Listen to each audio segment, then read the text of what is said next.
அன்பின் இரட்சகர் இயேசு கிறிஸ்துவின் நாமத்தில் வாழ்த்துக்கள். நாளிலும் எரேமியா தீர்க்கதரிசியின் புஸ்தகம் 50வது அதிகாரத்தை நாம் தியானிக்க போகிறோம். உலகின் முதல் வல்லரசு நாடாகிய பாபிலோனை ஆண்டவர் இந்த அதிகாரத்தின் 23வது வசனத்தில் சர்வ பூமியின் சம்மட்டி என்று சொல்லி அழைக்கிறதை நாம் பார்க்கிறோம்.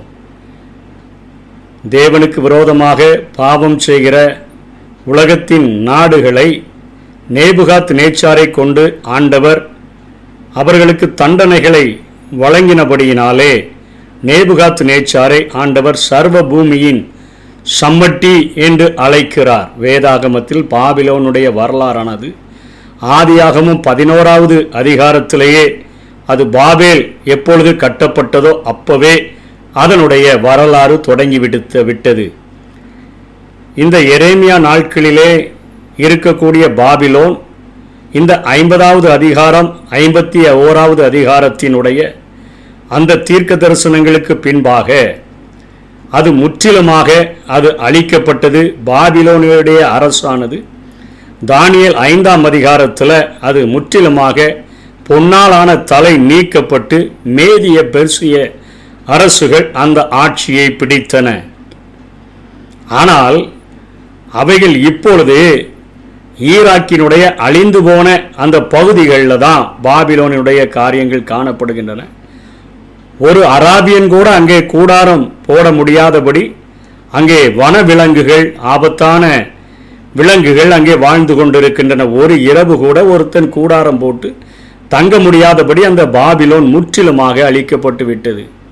வெளிப்படுத்தல் 18ஆம் அதிகாரத்தில் யோவான் உபத்திரவ காலம் மகாபத்திரவ காலத்தில் மீண்டுமாக இந்த பாபிலோன் கட்டப்பட்டு ஆண்டவராகிய இயேசு கிறிஸ்து அவருடைய 2ஆம் வருகையில் இஸ்ரவேலை வல்லரசாக மாற்றும் பொழுது இந்த பாபிலோன் மீண்டுமாக முற்றிலுமாக அழிக்கப்பட்டு விடும் என்று சொல்லி தீர்க்க தரிசன பாபிலோனையும் வரலாற்று பாபிலோனையும் இணைத்தே இங்கே எரேமியா தீர்க்க தரிசனம் உரைக்கிறார். 4ஆம் வசனம் 5ஆம் வசனம் 20ஆம் வசனங்களிலே எரேமியா 50ஆம் அதிகாரத்தில் தீர்க்க தரிசன பாபிலோனினுடைய காரியங்களை குறித்து அதன் அழிவை குறித்து பேசுகிற எரேமியா அது வெளிப்படுத்தலிலே பாபிலோன் விழுந்தது அது முற்றிலும் அழிந்து நொறுங்கினது என்று சொல்லி நாம் பார்க்கிறோமே, அந்த காரியத்தை குறித்தும் எரேமியா வாழ்ந்த நாட்களிலே காணப்படக்கூடிய வரலாற்று பாபிலோனை குறித்து மற்றமுள்ள வசனங்களிலே அவர் பேசியிருக்கிறதை நாம் பார்க்க முடிகிறது. இங்கே நீதி உள்ள நியாயாதிபதியாக ஆண்டவர் ஒரு சிங்காசனத்திலே வீற்றிருக்கிறார். அவர் இஸ்ரவேலை உலகத்தினுடைய வல்லரசாக மாற்ற விரும்பினார். பாவம் செய்தது நிமித்தமாக, தேவனுக்கு விரோதமாக துன்மார்க்கமான காரியங்களை செய்தது நிமித்தமாக, அவருடைய கட்டளைகளுக்கும் கற்பனைகளுக்கும் கீழ்ப்படியாமல் போய் அவர்கள் ஆண்டவருக்கு செவி கொடுக்காதபடியினாலே பாபிலோன் வல்லரசாக மாற்றப்பட்டு அது ஆண்டவர் மட்டாய் தண்டிக்கும்படியாய் தன்னுடைய ஜனங்களை கையளித்த பொழுது அது மிகுதியாய் தண்டித்து விட்டபடியினாலே இப்பொழுது 2 பேருக்குமான ஒரு நியாய தண்டனையை வழங்கும்படியாக ஆண்டவர் மகா பெரிய சிங்காசனத்தில் வீற்றிருக்கிறவராகவும் ஒரு பக்கத்தில் சர்வபூமியின் சம்பட்டியாக பாபிலோன் அரசு கல்தையர்கள் அவர்கள் ஒரு பக்கம் பாபிலோனியர்கள் நிற்கிறார்கள், இன்னொரு பக்கம் பாதிக்கப்பட்ட இளைப்பாறுதலையெல்லாம் இழந்து போன இஸ்ரவேலர்கள் நிற்கிறார்கள். இந்த 2 பேரையும் தீர்ப்பு செய்யும்படியாக ஆண்டவர் செய்கிற காரியங்களை நாம் இந்த அதிகாரத்தினுடைய பின்னணியிலே பார்த்துவிட்டு இந்த அதிகாரத்திற்குள்ளாக சென்றோம் என்று சொன்னால் மிகவும் தெளிவாக புரியக்கூடியதாக இருக்கும். 50ஆம் அதிகாரம் 28ஆம் வசனத்தில் நம்முடைய தேவன் பழி வாங்கினதை, அவர் தமது ஆலயத்துக்காக பழி வாங்கினதையே சீயோனிலே அறிவிக்கும்படிக்கு பாபிலோன் தேசத்திலிருந்து தப்பியோடி வந்தவர்களின் சத்தம் கேட்கப்படும் என்று சொல்லி இங்கே எரேமியா குறிப்பிட்டு விட்டு அவர் 31ஆம் வசனம் 32ஆம் வசனத்தில் பாபிலோனை இடும்புள்ளவன், அவன் இடும்பு செய்கிறவன் என்று சொல்லி எல்லாம் ஆண்டவர் வர்ணிக்கிறதை எழுதி வைத்திருக்கிறார். 33வது வசனத்திலே சேனைகளின் கர்த்தர் சொல்லுகிறது என்னவென்றால், இஸ்ரவேல் புத்திரரும் யூதா புத்திரரும் ஏகமாய் ஒடுங்குண்டார்கள். அவர்களை சிறையாக்கின யாவரும் அவர்களை விடமாட்டோம் என்று கெட்டியாய் பிடித்து கொண்டார்கள். அவர்களுடைய மீட்புறவெனில் வல்லமை உள்ளவர், சேனைகளின் கர்த்தர் என்பது அவருடைய நாமம். தேசத்தை இளைப்பார பண்ணுகிறதற்கும், அதாவது இஸ்ரவேல் தேசத்தை இளைப்பார பண்ணுகிறதற்கும் பாபிலோனின் குடிகளை தத்தளிக்க பண்ணுகிறதற்கும் அவர்களுடைய வழக்கை அவர் நடத்துவார் என்று சொல்லி இங்கே தீர்ப்பு ஆண்டவர் சொல்லுகிறதை நாம் பார்க்கிறோம். ஆண்டவர் ஜனங்களை சிறைபிடித்து செல்லும்படியாக அவர்களை கையளித்தார். ஆனால் அவர்கள் ஆலயத்தை அழித்தார்கள், அரண்மனையை அழித்தார்கள், பிரபுக்களுடைய வீடுகளை அழித்தார்கள். அங்கே எருசலேமினுடைய மதில்களை சுட்டெரித்து போட்டு பட்டணம் முழுவதையும் தீக்கொளுத்தி விட்டு மட்டாய் தண்டிக்கும்படியாக அனுப்பினவர்களை அவர்கள் மிகுதியாய் தண்டித்தபடியினால ஆண்டவர் தன்னுடைய தேசத்திற்கு ஒரு இளைப்பாறுதல் என்கிற ஒரு தீர்ப்பையும், சர்வபூமியின் சம்பட்டியாகிய பாபிலோனுக்கு ஒரு மிகப்பெரிய ஒரு அழிவையும் இந்த அதிகாரத்தில் அவர் உரைக்கிறதை நாம் பார்க்கிறோம். தீர்ப்பாக எழுதிவிட்டதை நாம் பார்க்கிறோம். இப்போ முதலாம் வசனத்தை நாம் படிப்பதற்கு முன்பாக இன்னும் ஆண்டவருடைய இருதயத்தினுடைய ஆழத்தை, அவருடைய அங்கலாய்ப்பை புரிந்து கொள்ளணும்னா 6ஆம் வசனத்தில் ஆண்டவர் சொல்லுகிறார், என் ஜனங்கள் காணாமற் போன ஆடுகள், அவர்களுடைய மேய்ப்பர்கள் அவர்களை சிதற பண்ணி பர்வதங்களில் அலைய விட்டார்கள், ஒரு மலையிலிருந்து மறுமலைக்கு போனார்கள், தங்கள் தொழுவத்தை மறந்து விட்டார்கள் என்று சொல்லி 17ஆம் வசனத்தில் இஸ்ரவேல் தெரிபட்டு போன ஆடு, சிங்கங்கள் அதை துரத்தின. முதலில் அசிரியா ராஜா அதை பட்சித்தான், கடைசியில் பாபிலோன் ராஜாவாகிய இந்த நேபுகாத் நேச்சார் அதன் எலும்புகளை முறித்தான் என்று சொல்லி இங்கே ஆண்டவருடைய இருதயத்தினுடைய ஒரு நீதியுள்ள நியாயாதிபதியாக சிங்காசனத்தில் வீற்றிருக்கிற ஆண்டவர் தீர்ப்பு எழுதுகிறதற்கு முன்பாக அவருடைய இருதயம் எப்படி இருந்தது என்று சொல்லி, அவருடைய இருதயம் யார் மேல தாங்களா இருந்தது, யாருக்காக ஏங்கினது என்பதையும் இங்கே எரேமியா குறிப்பிடுகிறார். அந்த இஸ்ரவேல் ஜனங்கள் அவர்கள் காணாமற் போன ஆடுகளைப் போல இருக்கிறார்கள், அவர்களுடைய மேய்ப்பர்கள் அவர்களை சிதற பண்ணி என்று பார்க்கிறோம். ஆண்டவர் ஆசாரியர்களை, ஆண்டவர் தீர்க்கதரிசிகளை, ஆண்டவர் ராஜாக்களை, இஸ்ரவேல் ஜனங்களை நடத்தும்படியாக அந்த ஜனங்களுக்கு மேய்ப்பர்களாக அவர்களை கொடுத்திருந்தார். ஆண்டவராகிய இயேசு பிரதான மேய்ப்பனாக வெளிப்பட்டாரே, அவர் தன்னுடைய ஜனங்களை ஆடுகளைப் போல அவர் புல்லுள்ள இடங்களில் மேய்த்து அமர்ந்த தண்ணீர்கள் அண்டையில் என்னுடைய தீர்க்கர்களும் என்னுடைய ஆசாரியர்களும் என்னுடைய ராஜாக்களும் நடத்துவார்கள் என்று எதிர்பார்த்தார். ஆனால் அவர்களோ தங்களை திருப்திப்படுத்தும்படியாக, தங்களுடைய ஆசை இச்சைகளை நிறைவேற்றும்படியாக, தங்களுடைய வசதி வாய்ப்புகளை பெருக்கிக் கொள்ளும்படியாக ஜனங்களுக்கு சரியான போஷாக்கை அளிக்காதபடி அவர்கள் விட்டுவிட்டபடியினாலே மேய்ப்பர்கள் தான் அவர்களை சிதற பண்ணிட்டாங்க. மேய்ச்சல் இல்லாதபடியினால பர்வதங்களில் அந்த ஜனங்கள் அலைய விடப்பட்டார்கள் என்று சொல்லுகிறார். ஒரு மலையிலிருந்து மறுமலைக்கு போனார்கள், தங்கள் தொழுவத்தை மறந்து விட்டார்கள் என்று சொல்லி இங்கே ஆண்டவர் அங்கலாய்க்கிறதை நாம் பார்க்கிறோம். இன்றைக்கும் சரியான வசனமாகிய அந்த போஷாக்க ஜனங்களுக்கு கொடுக்காதபடி, வசனத்தை தங்களுக்கு ஏற்றபடி பேசி அதனால வயிற்றை நிரப்பும்படியாக வாழ்கிறவர்களை குறித்தும் ஆண்டவர் எச்சரிக்கிறார்.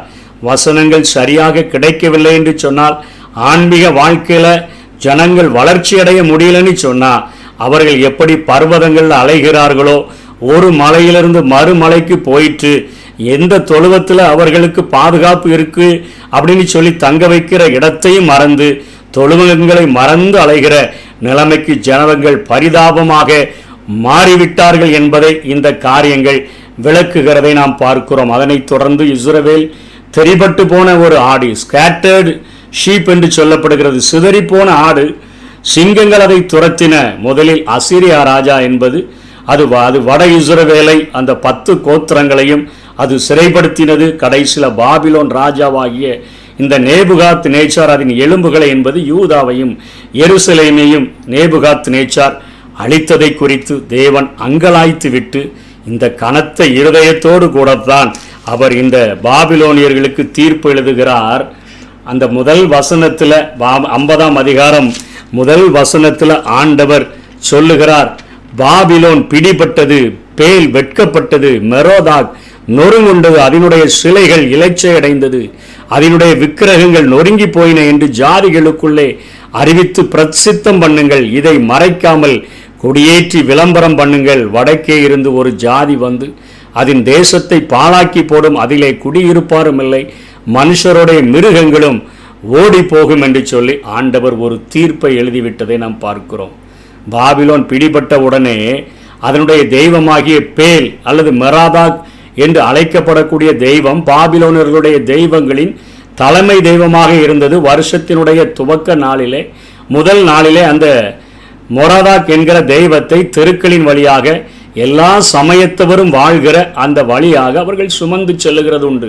இன்றைக்கும் எப்படி அநேக வழிபாடுகள் அநேக மதத்தினர் வாழ்ந்தாலும் அவர்களுடைய வீடுகளின் வழியாகவும் எடுத்து செல்லப்படுகிறது போல, பாபிலோன் அன்றைக்கு அநேக நாடுகளினுடைய சிறைப்பட்ட மக்கள் வாழ்ந்த அநேக தொழுகை வழிபாடுகளை உடைய அநேக சமயத்தை சார்ந்தவர்களாக இருந்த போதிலும் கூட ராஜா இப்படிப்பட்ட காரியத்தை அவர்களுக்கு கட்டளையிட்டிருந்ததை பார்க்கிறோம். எல்லா சமயத்தவர்களுடைய வழியாக அவைகள் கடந்து செல்லப்பட்டன.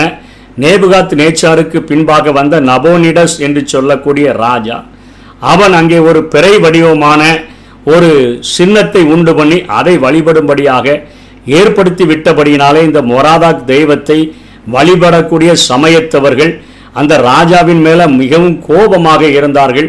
அவர் கொஞ்சம் பதவியில் இல்லாதபடி தூரத்தில் விலகி இருக்கும்பொழுது அவருடைய மகனாகிய பெல்சாத்சார் அவருடைய ஸ்தானத்திலே வந்து அரசாண்ட போதுதான் தானியேல் 5ஆம் அதிகாரத்தில் எழுதப்படுகிறது. அவன் அங்கே எருசலேமின் ஆலயத்திலிருந்து எடுத்துக்கொண்டு வந்த பாத்திரங்களை எல்லாம் கொண்டு வந்து மறுமனையாட்டிகளோடு கூட அவன் அங்கே மது போதையில் இருந்த பொழுதுதான் ஒரு விரல் வந்து சுவற்றில் எழுதிச்சு, மெனே மெனே தெக்கேல் உப்பார்சீன் என்று சொல்லி இதை தானியேல் படித்து விளக்கம் சொல்லுகிறார். ஆண்டவர் உன்னுடைய ராஜ்யத்தை தராசுல வச்சு நிறுத்து பார்த்தார். ஐயா, நீ குறைய காணப்பட்ட, அதனால உன்னுடைய ராஜ்யம் இன்னைக்கு அழிக்கப்பட்டு போகும் என்று சொல்லி அவர் சொன்ன மாத்திரத்தில் இந்த மொராதாக் தெய்வத்தை வழிபடக்கூடிய ஜனங்கள் ராஜாவின் மேல கோபத்தில் இருந்தபடியினால மேதிய பெர்சிய ராஜ்யமானது உள்ளே வருகிறதற்கு அவர்களே நகர வாசலை திறந்து விட்டபடியினால இரவோடு இரவாக பெல்சாத்சார் கொலை செய்யப்படுகிறான். பாபிலோனிய அந்த பொன்னாலான அரசானது கவிழ்க்கப்பட்டு வெள்ளியானால் ஆன வெண்கலத்தினால் ஆன அந்த 2 கூட்டாட்சியை உடைய அந்த மேதிய பெர்சிய அரசுகள் அவைகளை பிடித்தன. அங்கே கோரேசு தன்னுடைய ஆலயத்தை கட்டும்படியாக அந்த ஜனங்களை அனுப்புவான் என்கிறதுல ஆண்டவர் உறுதியாய் இருந்தபடியினால அவனை பார்த்து மேய்ப்பன் என்று சொல்லி அழைக்கிறதை நாம் பார்க்கிறோம். தன்னுடைய ஜனங்களுக்கு சரியான போஷாக்க கொடுக்க வேண்டும் என்று சொல்லி ராஜாக்களை, ஆசாரியர்களை, தீர்க்கர்களை எல்லாம் எதிர்பார்த்து என் ஜனங்கள் அவர்கள் அலைந்து விடக்கூடாது, மலைகளை விட்டு மலைகளுக்கும் பர்வதங்களை விட்டு பர்வதங்களுக்கும் அவர்கள் போய்விடக்கூடாது என்பதில் அத்தனை கரிசனை உடையவராய் இருந்தபடினால தன்னுடைய ஆலயத்தை கட்டும்படியாக எஸ்ராவின் நாட்களில் அந்த கோரேசு தன்னுடைய ஜனங்களை அனுப்புகிறதற்கு அவன் அப்படிப்பட்ட இருதயமுடவனாய் அவன் பிறக்கிறபடியினால் அவன் 150 வருடங்களுக்கு பிறப்பதற்கு முன்பாகவே பெயர் சொல்லி ஆண்டவரால் ஏசாயாவினால் அழைக்கப்பட்டு அவனை ஆண்டவர் என் மேய்ப்பன் என்று சொல்லியே அழைக்கிறதை பார்க்கிறோம். மத்தேயுவிலும் 9ஆம் அதிகாரத்தில் ஆண்டவர் சொல்லுகிறார், அவர் திரளான ஜனங்களை காணுகிற போது அவர்கள் மேலே அவர்கள் மேய்ப்பனில்லாத ஆடுகளைப் போல இருக்கிறதை பார்த்து அவர்கள் மேலே மனதுருகி என்று சொல்லி பார்க்கிறோம். ஆண்டவர் இன்றைக்கும் தன்னுடைய ஜனங்களுக்காக மனதுருகி தன்னுடைய வசனத்தை அவர்கள் பெற்றுக்கொண்டு இளைப்பாறுதல்ல அவர்கள் வாழ வேண்டும் என்று சொல்லி ஆண்டவர் விரும்புகிறார். அதற்கு மாறாக ஜனங்கள் அந்த ஆண்டவரை தேடாதபடி நடத்துகிறவர்கள் அவர்களை சரியான வழியில் நடத்தாதபடியினால புல்லுள்ள இடங்களில் மேய்த்து அமர்ந்த தண்ணீர்கள் அண்டையில் அவர்களை கொண்டு போய் விடாதபடியினால இளைப்பாறுதல்களை காணாதபடி அவர்கள் வாழ்ந்து கொண்டிருக்கிறார்கள். அவர்களுக்கு இடறுதல்களையும் அவர்களுக்கு தடை கற்களையும் போடுகிற அந்த பாபிலோனை நான் முற்றிலுமாக வடக்கே இருந்து எழும்பி வருகிற கோரேசினால நான் அழிப்பேன் என்று சொல்லி அவன் ஒரு யோர்தானினுடைய பிரவாகித்து வருகிற நதியிலிருந்து எழும்பி வருகிற ஒரு சிங்கத்தை போல இருப்பான். அவனுடைய இறைச்சல் கடற்கரை கடலில் உள்ள அலைகளின் இரைச்சலுக்கு ஒப்பாயிருக்கும் என்றெல்லாம் சொல்லி 41ஆம் வசனத்திலிருந்து அந்த ஒரு பெரிய ஜாதி வரும், பூமியின் எல்லைகளிலிருந்து பரத்த ராஜாக்கள் எழும்புவார்கள், அவர்கள் வில்லும் வேலும் பிடித்து வருவார்கள், அவர்கள் இரக்கமில்லாத கொடியர், அவர்கள் இரைச்சல் சமுத்திர இரைச்சலை போல் இருக்கும், பாபிலோன் குமாரத்தியே அவர்கள் உனக்கு விரோதமாக அவர்கள் யுத்தத்துக்கு ஆயத்தப்பட்ட ஆட்களாய் குதிரைகளின் மேலே ஏறி வருவார்கள் என்று சொல்லி 46ஆம் வசனத்தில் சொல்லி முடிக்கிறார். பாபிலோன் பிடிப்பட்டத்தின் சத்தத்தினால் பூமி அதிரும். பாபிலோன் கவிழ்க்கப்பட்ட போது அதனோடு கூட வணிபத்தில் ஈடுபட்டிருந்த ஆண்டவரை தொழுகை செய்யாத எல்லா நாடுகளும் அதனுடைய அழிவில வேதனைப்பட்டது. அதன் கூப்பிடுதல் ஜாதிகளுக்குள்ள கேட்கப்படும் என்று சொல்லி இந்த 50ஆம் அதிகாரத்தில் நீதியுள்ள நியாயாதிபதியாகிய ஆண்டவர் தன்னுடைய ஜனங்களுக்கு அவர் இளைப்பாறுதலையும் தன்னுடைய ஜனங்களை அழித்த நேபுகாத் நேச்சாருக்கு ஒரு நீதி தண்டனையையும் ஒரு ஆக்கினை தீர்ப்பையும் வழங்கிவிட்டதை நாம் இந்த அதிகாரத்தில் பார்க்கிறோம். நாமும் ஆண்டவருடைய சத்தத்துக்கு கீழ்ப்படிந்து அவருடைய இளைப்பாறுதலில் பிரவேசிக்கிறதற்கு நாம் ஆயத்தப்படுவோம். கர்த்தர் தாமே நம்மை ஆசீர்வதிப்பார். எதிரிகள் கண் முன்னே இருந்து படைக்கின்றார், எதிரிகள் கண் முன்னே இருந்து படைக்கின்றார். புது எண்ணெய் அபிஷேகம் என் தலைமேல் நிரம்பியது என் பாத்திரம், புது எண்ணெய் அபிஷேகம் என் தலைமேல் நிரம்பியது என் பாத்திரம். குறையில்லையே குறையில்லையே என் கர்த்தர் என் மேய்ப்பர், குறையில்லையே குறையில்லையே என் கர்த்தர்